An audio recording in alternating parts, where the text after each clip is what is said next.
자, 그러면 이제 6세기로 넘어가 볼게요. 지금 선생님은 다 지웠어요. 칸이 부족해가지고. 근데 여러분은 당황하지 말고 지금까지 쓰던 거 아래에다가 계속 이어서 써주면 될 것 같아요. 자, 6세기. 6세기쯤 되면은 이미 3세기에서 5세기 상황을 보면 잘 알겠죠? 고구려 백제 신라가 그리고 가야까지 이제 자기들이 어떻게 발전을 할 것인가에 힘을 쏟는 것도 쏟는 것이지만 서로 맞붙어서 치열하게 싸우기 시작을 하죠. 이 변화를 잘 알아야 됩니다. 왜냐하면 가장 격렬하게 이 삼국이 맞부딪혀서 이제 마지막 승자가 누가 될 것인가를 가지고 자웅을 겨루게 되던 바로 그 시기였기 때문이죠. 자, 그리고 이 삼국은 각각 옆에 있는 중국과 활발하게 교류를 하면서 중국을 어떻게든 자기 편으로 끌어들여가지고 이 삼국 간의 경쟁에 유리하게 사용을 하려고 했던 그런 시기였다라는 것도 기억을 해두면 좋겠죠. 자, 그러면 고구려, 백제, 신라, 가야 중에 어디부터 먼저 할 거냐면은 자, 지난 시기에 수도를 빼앗기고 한강유역 빼앗기고 남쪽으로 처참하게 쫓겨 내려왔었던 백제부터 한번 보도록 할게요. 자, 백제. 엄청나게 꿰주고 내려왔으니까 이 왕의 권위가 말할 수 없을 정도로 엄청나게 떨어졌겠죠. 이게 어느 정도였냐면은 이 지방 세력들이 왕의 말을 잘 안 듣고 배반을 하려고 들기 시작을 해요. 굉장히 심각한 문제죠. 자, 그래서 막 왕이 막 지방 세력들이나 귀족들의 반란으로 막 죽어서 교체가 되기도 하고 말도 안 되는 나라 꼴이 정말 말도 안 되는 그런 시기였단 말이죠. 자, 그런데 6세기 초에 나타난 이 무령왕 때 백제는 다시 한번 힘을 다잡기 시작을 합니다. 이 무령왕은 지방의 말을 안 듣는 세력들의 통제를 본격적으로 하기 위해서 자기 입장에서 가장 믿을 만한 사람들, 왕의 입장에서 가장 신뢰할 수 있는 사람들, 바로 자기 집안 사람들, 왕족들, 이 믿을 만한 왕족들을 지방에 내려보내서 그 지방을 직접 통제하고 감시하도록 했습니다. 그 지방 행정 통치 기구를 뭐라고 했냐면은 담노라고 불렀어요. 자, 따라해볼까요?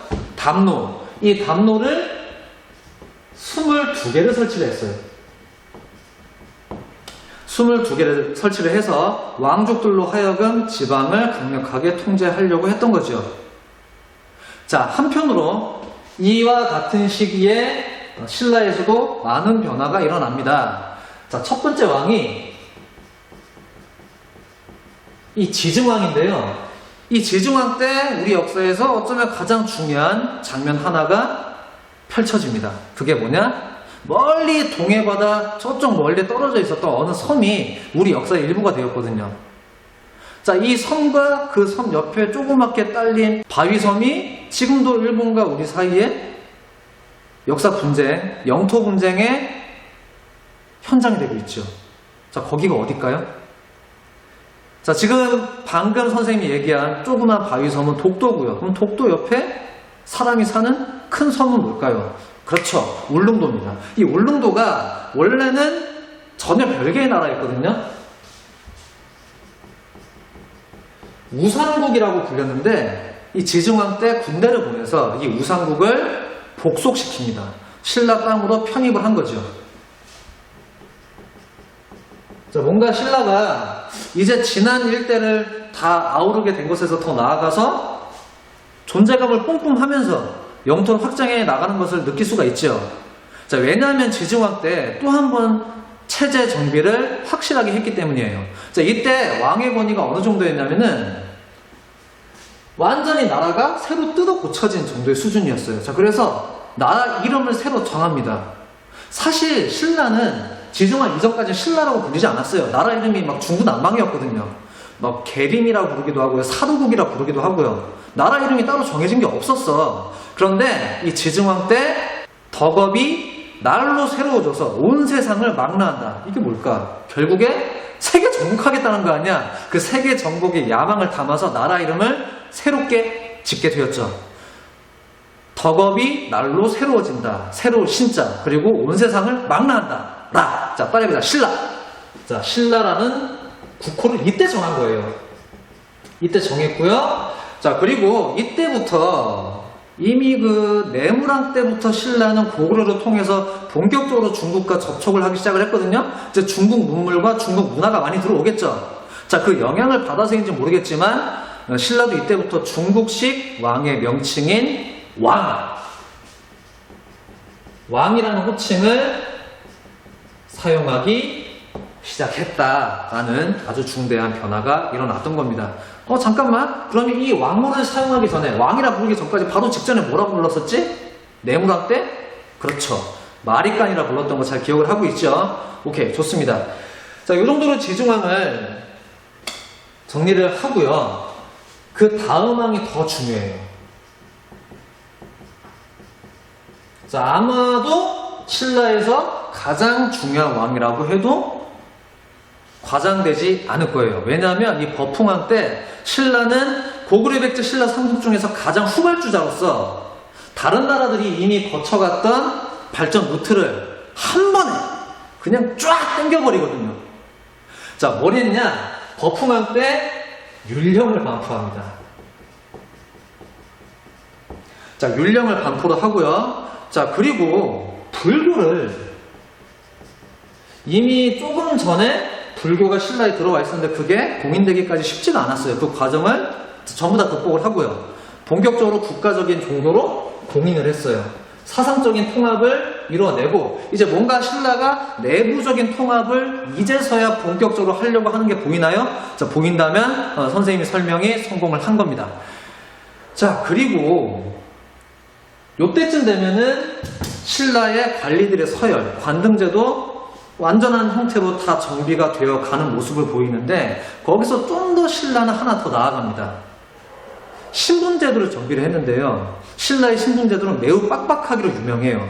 어느 정도로 빡빡하냐? 이 신분이 귀족과 평민을 나누는 것뿐만 아니라 귀족들 사이에서도 차등을 뒀어요. 자, 무슨 말인지 화면을 보도록 할게요. 이 화면이 흐릿해서 잘 안 보이는 친구들은 교과서 몇 페이지를 보냐면은 교과서 17페이지 아래쪽을 보면 되겠습니다. 신라의 골품제도입니다. 자, 따라해봅시다. 골품제. 버풍왕 때 이 골품제를 완전한 형태로 정비를 했대요.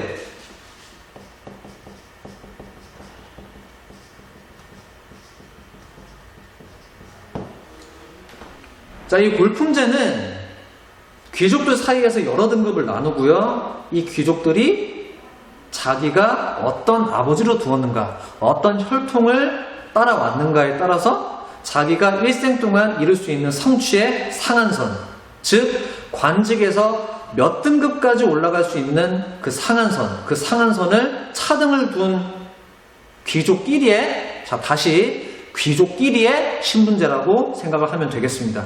자, 여기 보면은 네 칸이 보이는데요. 가장 왼쪽이 진골입니다. 골품제의 꼭대기에 있었던 사람들이에요. 이 진골은 박씨, 석씨, 김씨를 포함한 모든 왕족들이 진골에 포함이 됐어요. 자, 진골 어디까지 올라갈 수 있나? 자, 교과서에도 보면 표가 잘 나와 있는데 신라는 총 17개의 관등, 관직의 등급이 있었는데 진골은 제한이 없어요. 1등급까지 쭉쭉쭉쭉 올라갈 수가 있어요.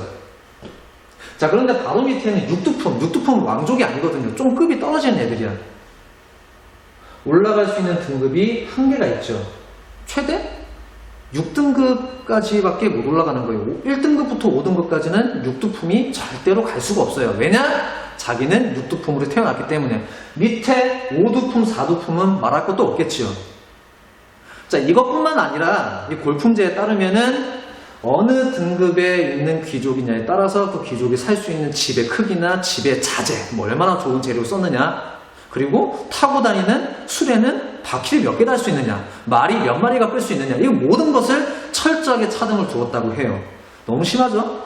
예를 들면 진골로 태어난 사람은 진골로 태어났다는 이유만으로 벤츠를 끌 수가 있어. 그런데 육두품은 소나타가 그냥 끝이야. 아무리 자기가 돈을 많이 벌고 능력이 뛰어나도 소나타 이상 끌 수가 없어. 끌면은 끌려가서 잡혀서 죽어요. 자, 이런 시스템이었다는 거. 자, 이 정도로 신라는 귀족들 사이의 서열을 확실하게 정리를 해서 왕권을 집중적으로 강화시키려고 했던 것 같은데, 자, 그런데 이게 나라를, 흩어져 있던 나라를 하나로 통합하는 데는 효과가 있었을지 모르겠지만, 나중에 나라가 더 발전해서 고구려 백제 신라 삼국을 다 통일을 하고 안정기에 접어들었을 때 이 빡빡하고 경직된 귀족끼리의 신분제인 골품제가 큰 문제를 불러일으키게 됩니다. 그 얘기는 나중에 가서 한번 다시 얘기를 해보도록 할게요. 자, 아무튼 버풍왕 때 골품제까지 정비를 한 것으로 봐서 체제 정비에 거의 완성에 다다랐다라는 것을 우리가 알 수가 있겠죠. 자, 그리고 이때쯤 되면은 신라가 국력이 막강해져가지고요, 이제 우상국뿐만 아니라 옆에 있는 다른 나라들을 침공을 해서 복속을 시킬 수 있는 그런 정도까지 나아가게 됐어요. 자, 가장 먼저 첫 번째 타겟이 된 나라가 어디냐? 바로 서남쪽에 있었던 가야였습니다. 그 가야를 꾸준히 압박을 하기 시작을 하는데, 그 압박에 못 이겨서 전기가야 영맹의 맹주였던, 자, 무슨 나라였죠? 무슨 가야였지? 기억나나요? 그렇죠. 금관가야죠. 이 금관가야가 신라에 항복을 하게 됩니다. 이런 식으로 금관가야를 신라의 세력권으로 복속을 시켰다.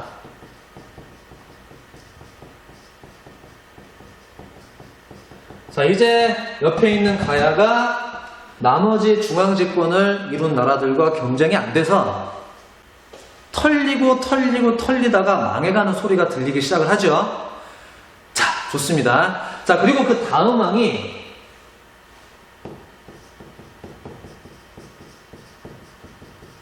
진흥왕이에요.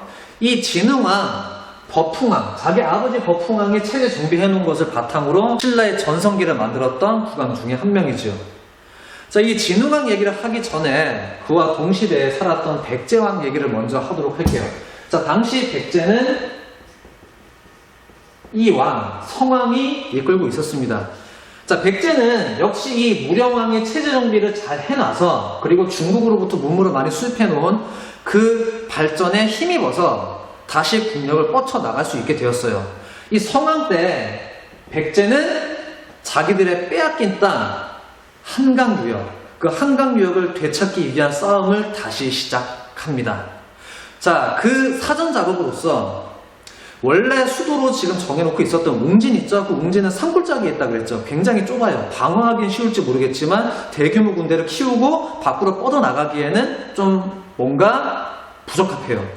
그래서 이 웅진에서 어디로 수도로 옮기냐면은 좀 더 넓고 평야지대에 있으며 큰 강도 옆에 있어서 대규모 군대를 출병시키기에도 좋고 국력을 키우기에도 훨씬 더 좋은 좀 더 남쪽의 사비로 수도로 옮기게 됩니다. 어디로 옮겼다? 사비.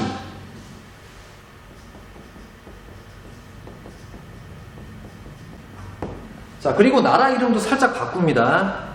이 백제가 원래는 고구려에서 갈라져 나온 나라고요. 이 고구려도 따지고 보면은 부여에서 떨어져 나온 나라라고 우리가 배웠죠. 자, 그래서 이 백제는 자기들의 뿌리를 어디라고 생각을 했냐면은 원래 저 북방의 넓은 땅을 지배를 했던 부여에서 자기들 뿌리를 찾았대요. 그 왕족들의 성도 다 부여시였대요. 자, 그래서 성왕은 나라 이름을 자, 따라해 봅시다. 남부여. 자기들은 남쪽의 부여다. 잠깐 남쪽에 나와 있지만 언젠가 북쪽까지 다 치고 올라갈 것이다. 그런 포부를 꿈에 안고 이 남부여라고 나라 이름을 정한 것이지요. 자, 그래서 이 사비성이 있던 그 지역의 지금 이름은 부여시입니다. 충청남도 부여시입니다. 알아두면 좋겠죠. 자, 아무튼 이 사비로 천도를 합니다.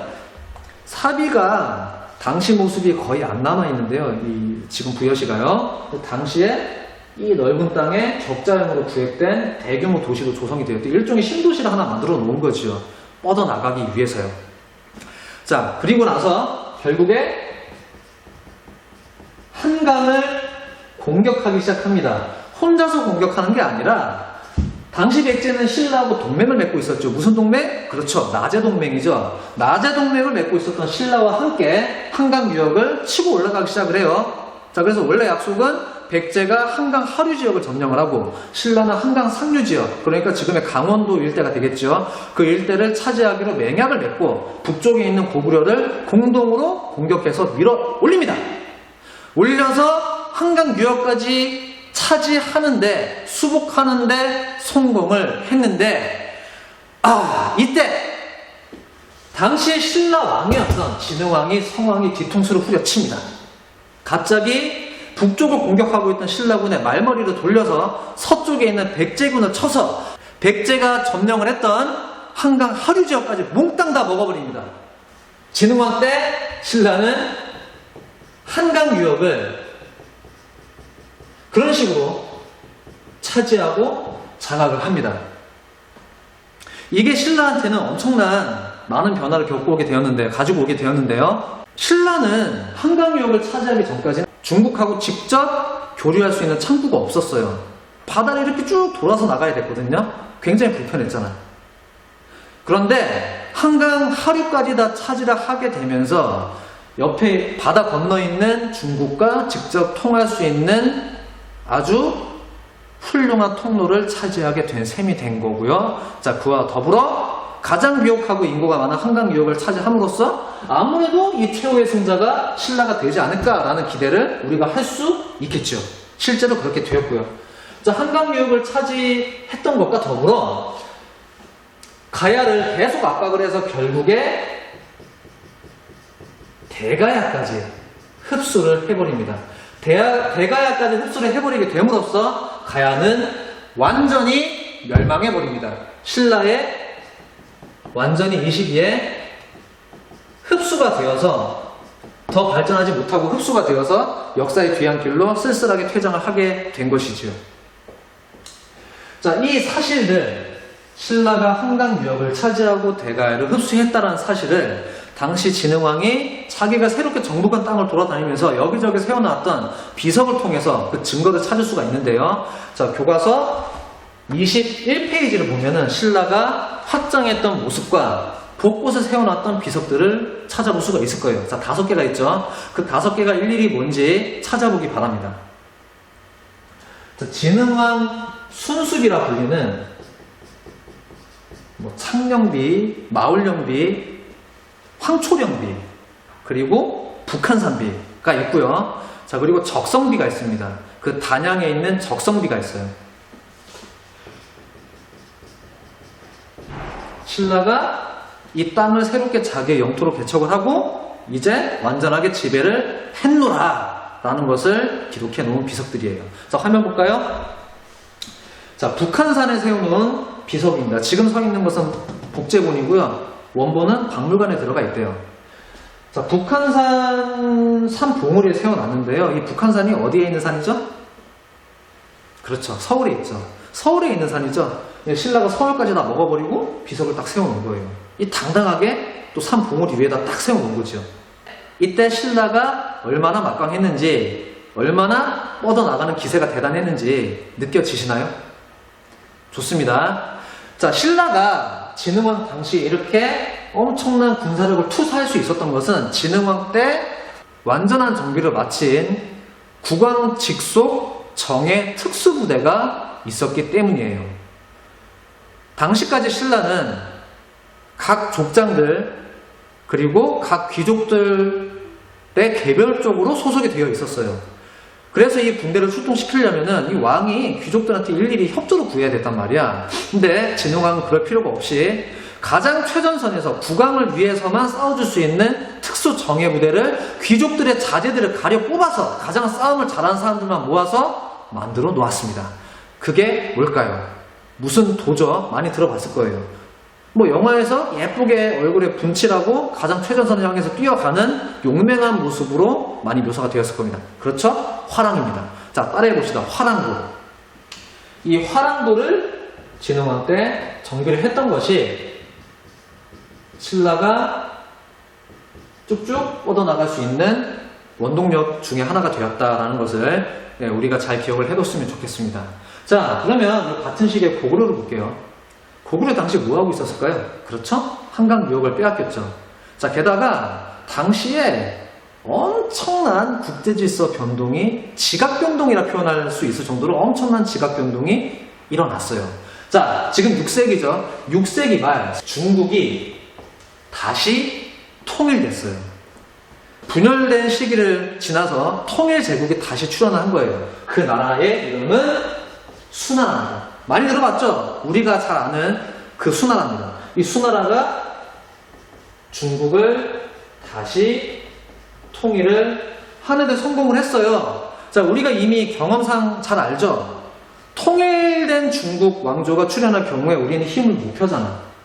그쵸? 이제 큰일 났어.